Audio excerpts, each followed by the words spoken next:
Hello everyone. Today, let's talk about the Mahamrityunjaya mantra, a mantra with a truly special significance. I'll explain in detail its meaning and effects. In 1998, during the Seta Kalyanam event, Sri Swami Satyananda Saraswati recommended this mantra to everyone. He assured that chanting the mantra with concentration, willpower, and a pure heart can aid in health and healing. The Mahamrityunjaya mantra is commonly known as a mantra dedicated to Lord Shiva. However, the real power of this mantra lies not just in its meaning, but in the vibrations it creates.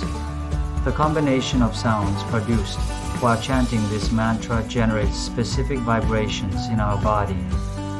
Our bodies operate on a dimension of vibrations.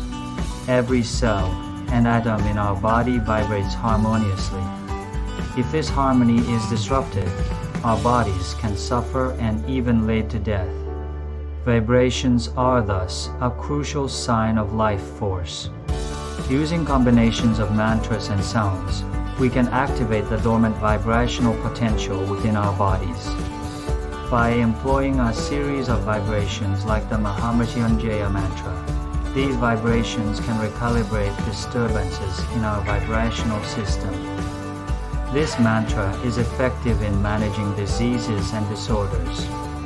The strong syllables of the Mahamrityunjaya mantra, Triyambakam Yajaman, activate energy and realign the frequencies and vibrations in our body, promoting health and healing. Chanting this mantra 11 times every morning activates the Manipura chakra, rejuvenating weakened energy.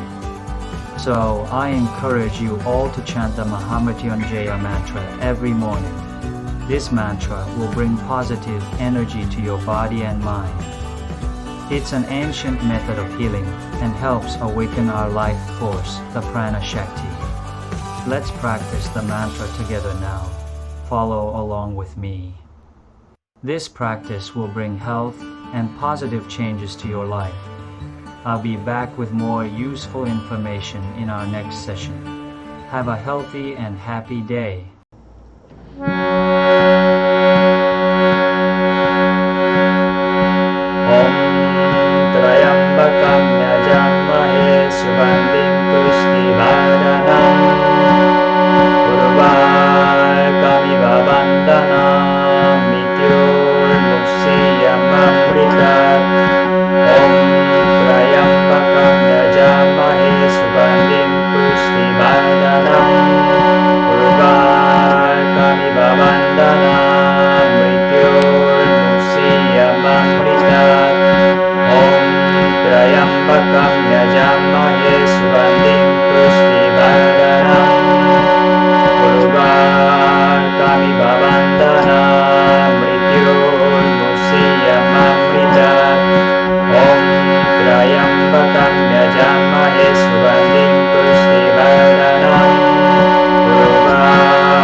Sugandhim Pushtivardanam Urva